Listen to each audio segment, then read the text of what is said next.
નમસ્તે વિદ્યાર્થી મિત્રો, લાસ્ટ લેક્ચરમાં આપણે સ્વાધ્યાય 14.2 ભણ્યા, જેમાં આપણે પરિભ્રમણીય સમિતિ વિશે વાત કરી હતી. હવે આપણે 14.3 ની શરૂઆત કરવાની છે. એની પહેલા આપણે થોડુંક એવું જાણવાનું છે કે જે ઓલરેડી આપણે જાણીએ છીએ. એવું જાણવાનું છે કે જે આપણે ઓલરેડી જાણીએ છીએ. એવું કેમ? તો એવું એટલા માટે છે કે આપણે 14.1 ના જે એક્ઝામ્પલ ગણ્યા, આકૃતિઓ જોઈ ગણી અને એની રેખીય સમિતિ દર્શાવી. ત્યારબાદ 14.2 માં આપણે પરિભ્રમણીય સમિતિ દર્શાવી. તો હવે આપણે 14.3 માં એવી આકૃતિઓમાં ની વાત કરવાની છે કે જેમાં રેખીય સમિતિ અને પરિભ્રમણીય સમિતિ બંને આવતી હોય. તો એવી આકૃતિ આપણને યાદ છે, જુઓ ચોરસ. તો ચોરસમાં રેખીય સમિતિ પણ આવતી હતી અને પરિભ્રમણીય સમિતિ પણ આવતી હતી, અને બંનેનો ક્રમ 4-4 હતો. શું કામ એવું હતું? તો જુઓ આપણે અહીંયા સમજીએ. તો જુઓ અહીંયા તમે જોઈ શકો છો કે આ રેખીય સમિતિમાં આપણે રેખા દોરી તો આપણને બે વિકર્ણ, આડી અને ઊભી 4 રેખાઓ મળી, તો એનો સમિતિનો ક્રમ 4 થાય. એવી રીતે પરિભ્રમણની જ્યારે વાત કરીએ તો એને પરિભ્રમણ અહીંથી કેન્દ્રમાંથી કરાવીએ તો 90 ડિગ્રીએ થશે. તો 90 ડિગ્રીએ એને આપણે 4 વાર ફેરવીએ ત્યારે એ એક પરિભ્રમણ એટલે કે 360 ડિગ્રી પૂર્ણ કરશે. તો આની રેખીય સમિતિ અને પરિભ્રમણીય સમિતિ બંનેમાં આવે ચોરસ. તો એવી રીતે સમબાજુ ત્રિકોણ પણ બંનેમાં આવશે, વર્તુળ પણ બંનેમાં આવશે. વર્તુળમાં પણ અસંખ્ય આપણે સમિતિની રેખાઓ દોરી શકીએ. તો પરિભ્રમણમાં તો વર્તુળ જ મેઇન છે, તો વર્તુળની જ વાત કરવાની છે. તો એમાં પણ રેખીય અને પરિભ્રમણીય સમિતિ બંને આવશે. તો બસ એવી જ આકૃતિઓની આપણે વાત કરવાની છે ને એવા કેટલાક એક્ઝામ્પલ ભણવાના છીએ કે જેમાં આપણે રેખીય સમિતિ અને પરિભ્રમણીય સમિતિ બંને આવતી હોય. તો શરૂઆત કરીએ સ્વાધ્યાય 14.3 થી.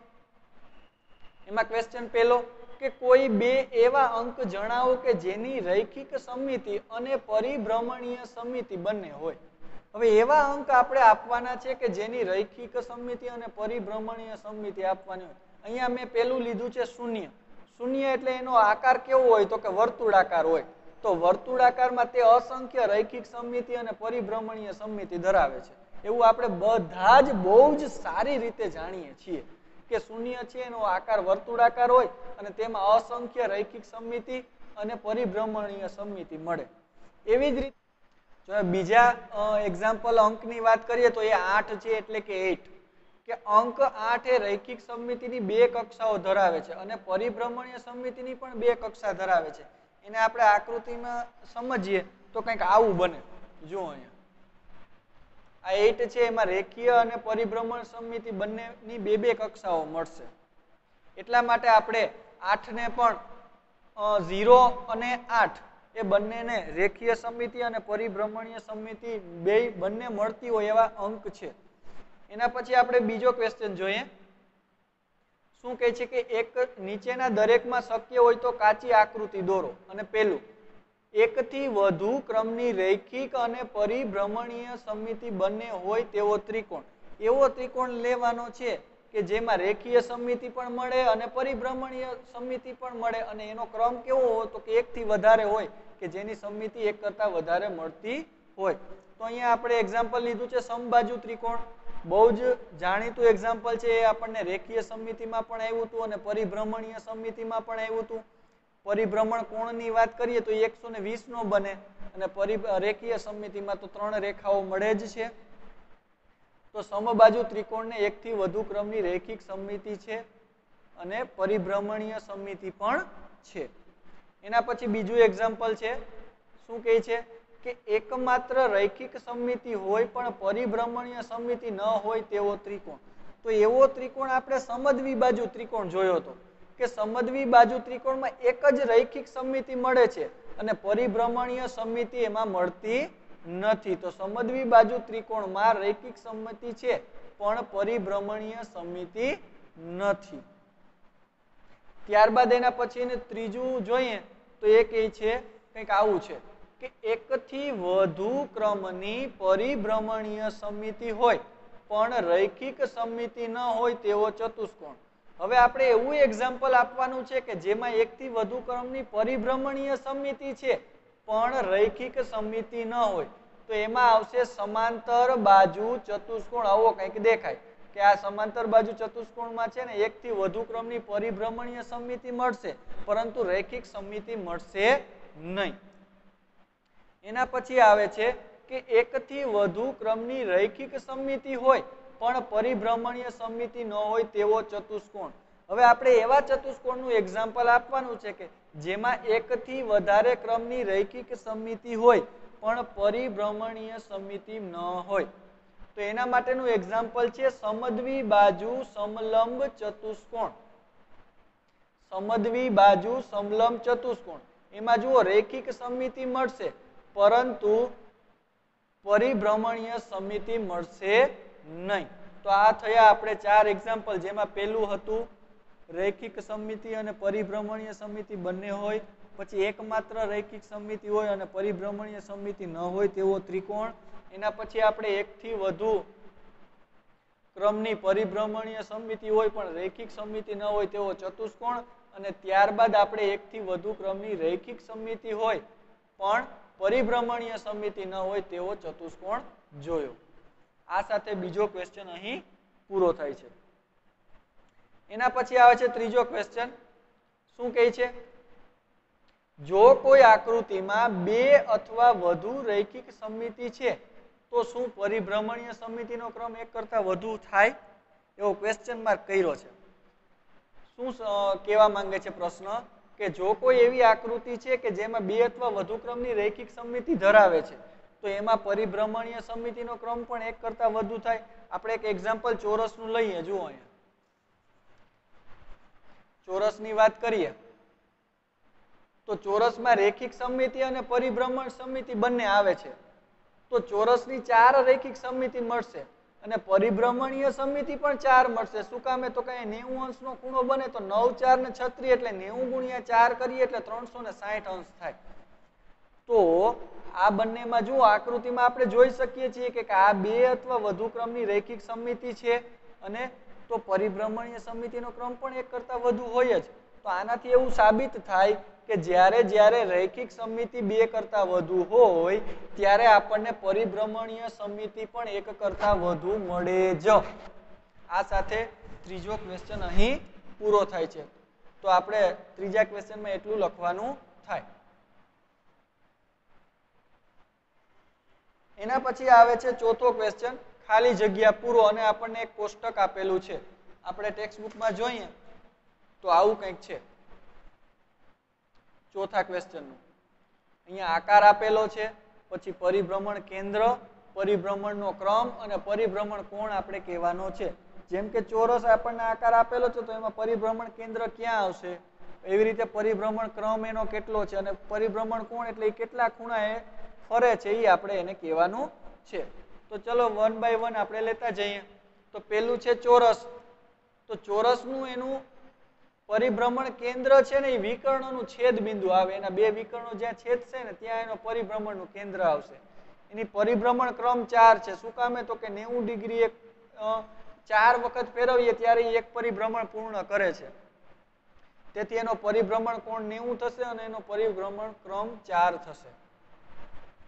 ત્યારબાદ લંબચોરસની વાત કરીએ તો એમાં પણ એનું પરિભ્રમણ કેન્દ્ર આવશે, વિકર્ણનું છેદ બિંદુ, એનો પરિભ્રમણ ક્રમ 2 આવશે. કારણ કે એમાં આડી અને ઊભી 2 જ સમમિતિની રેખાઓ મળે છે. બરાબર છે? તો એનો પરિભ્રમણ કોણ 180 આવશે. એવી રીતે સમબાજુ ચતુષ્કોણની વાત કરીએ તો વિકર્ણનું છેદ બિંદુ, એના વિકર્ણો જ્યાં છેદશે ત્યાં એનું પરિભ્રમણ કેન્દ્ર આવશે, પરિભ્રમણ ક્રમ 2 આવશે અને પરિભ્રમણ કોણ 180 આવશે. 180 ગુણ્યા 2 કરીએ એટલે 360 થાય. એટલે એને 2 વખત ફેરવીએ ત્યારે એક પરિભ્રમણ પૂર્ણ કરે. એવી રીતે સમબાજુ ત્રિકોણની વાત કરતા હોય તો મધ્યગાઓનું છેદ બિંદુ, અહીંયા વિકર્ણ લઈ શકાય નહીં. સમબાજુ ત્રિકોણમાં મધ્યગાઓ હોય તો મધ્યગાઓનું છેદ બિંદુ, તો પરિભ્રમણ ક્રમ એનો 3 થશે. 120 ડિગ્રી આપણે એને 3 વાર ફેરવીએ ત્યારે આપણને તેની એક પરિભ્રમણ પૂર્ણ કરશે. માટે એનો પરિભ્રમણ કોણ 120 અંશ થશે. નિયમિત ષટકોણ. તો નિયમિત ષટકોણમાં પણ એનું પરિભ્રમણ કેન્દ્ર ક્યાં આવશે? તો કે વિકર્ણનું છેદ બિંદુ. સામસામેના ખૂણાને આપણે જોડતો રેખાખંડને વિકર્ણ કહેવાય. તો વિકર્ણનું છેદ બિંદુ.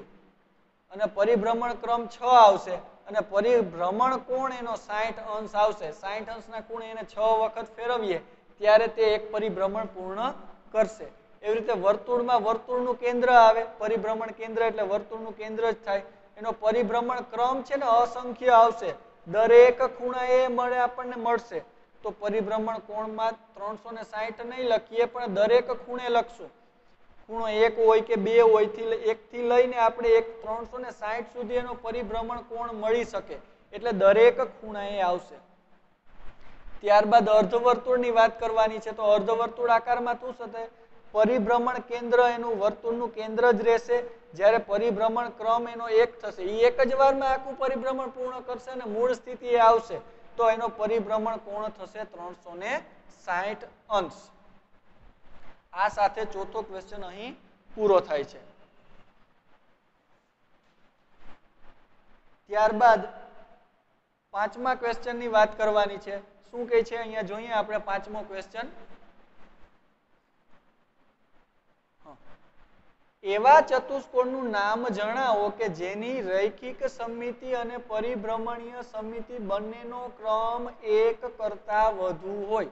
આપણે એવા ચતુષ્કોણનું નામ આપવાના છે કે જેની રૈખિક સમમિતિ અને પરિભ્રમણીય સમમિતિ બંને 1 કરતા વધારે. એવા તો આપણને ઘણા બધા એક્ઝામ્પલ મળી શકે. આપણે ફોર એક્ઝામ્પલ અહીંયા કેટલાક નામ લખીએ, જેમ કે ચોરસ છે તો એનો પરિભ્રમણ કોણ અને રેખીય સમમિતિ બંનેનો ક્રમ 4 છે. એવી રીતે લંબચોરસમાં 2 આવશે અને એનો પરિભ્રમણમાં પણ 2 આવશે, સમબાજુમાં પણ 4 આવશે. તો એવા ચતુષ્કોણ છે કે જેમને 1 કરતા વધુ રૈખિક સમમિતિ અને પરિભ્રમણીય સમમિતિ હોય અને એ 1 કરતા વધુ હોય તો અહીંયા શું લખી શકાય કે ચોરસ, લંબચોરસ અને સમબાજુ ચતુષ્કોણ એ એવા ચતુષ્કોણ છે કે જેમને 1 કરતા વધુ રૈખિક સમમિતિ અને પરિભ્રમણીય સમમિતિ હોય. તો બસ એ જ આપણે જવાબ આપવાનો હતો. ત્યારબાદ ક્વેશ્ચન 5 અહીંયા પૂરો થાય અને ક્વેશ્ચન 6 છે. શું કહે છે ક્વેશ્ચન 6? તો કે કેન્દ્રથી 60 અંશ ફર્યા પછી આકૃતિ તેની મૂળ સ્થિતિના જેવી જ દેખાય છે તો બીજા કયા ખૂણાઓ માટે આવું થશે?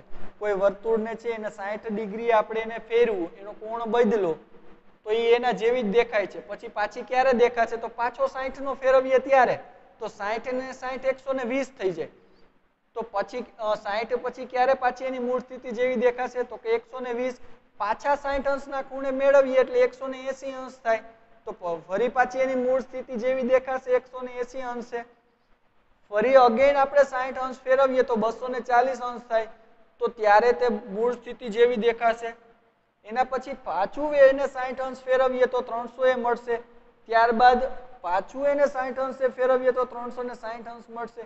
તો આવી રીતે આપણને 60 અંશ ફર્યા પછી આકૃતિ તેની મૂળ સ્થિતિ જેવી ક્યારે ક્યારે દેખાશે? તો કે 120 અંશ, 180 અંશ, 240 અંશ, 300 અંશ અને 360 અંશના ખૂણે મૂળ સ્થિતિ જેવી જ દેખાશે. સિમ્પલ તમે જોવો છો 60 ઉમેરતા જાવ તો 360 સુધી જવાનું. તો 120, 180, 240, 300 અને 360.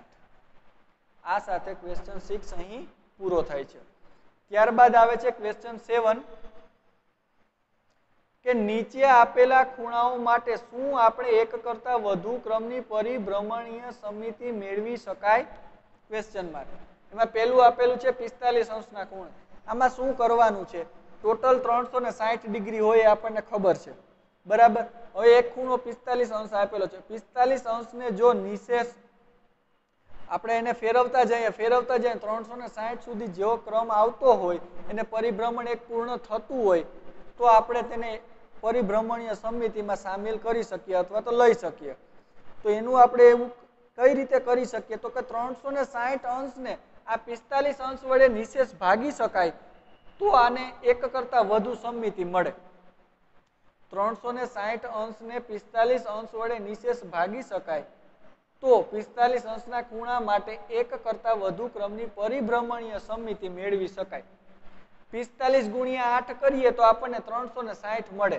એનો મતલબ કે 360 અંશને 45 વડે નિશેષ ભાગી શકાય છે તો તેની એક કરતા વધુ ક્રમની સમિતિ મળે. આવું આપણે એક્ઝામ્પલ 60 માટે જોયું હતું. શું કામે? તો કે 60 ગુણ્યા 6 એટલે 360 થાય. તો 6 એ સમિતિનો ક્રમ છે તો એક કરતા તો વધુ જ છે, તો 60 ના ખૂણા માટે પણ આપણે કહી શકીએ કે એક કરતા વધુ ક્રમની મળે. હવે અહીંયા બીજું એક્ઝામ્પલ આપેલું છે, એ છે 17 કે 17 અંશ માટે આવું શક્ય બને. તો હવે શું કરવાનું? 360 અંશને 17 વડે નિશેષ ભાગી શકાતા હોય તો 17 ને એના એક કરતા વધુ ક્રમની પરિભ્રમણીય સમિતિ મળે. પણ એવું થતું નથી. 360 અંશને 17 વડે નિશેષ ભાગી શકાય નહીં. પોઈન્ટમાં જવાબ આવે છે. માટે 17 અંશના ખૂણા માટે એક કરતા વધુ ક્રમની પરિભ્રમણીય સમિતિ મેળવી શકાય નહીં અથવા તો મળે નહીં. તો આ હતું. સમજવાનું ટૂંકમાં એટલું જ હતું કે જે પણ કંઈ ખૂણો આપણને આપેલો હોય એ ખૂણાને 360 અંશ વડે જો 360 ને એક ખૂણા વડે નિશેષ ભાગી શકાતો હોય તો તેને એક કરતા વધુ પરિભ્રમણીય સમિતિનો ક્રમ મળે, બાકી મળે નહીં. અહીં આ સાથે ચેપ્ટર 14 સમિતિ પૂરું થાય છે. Thank you.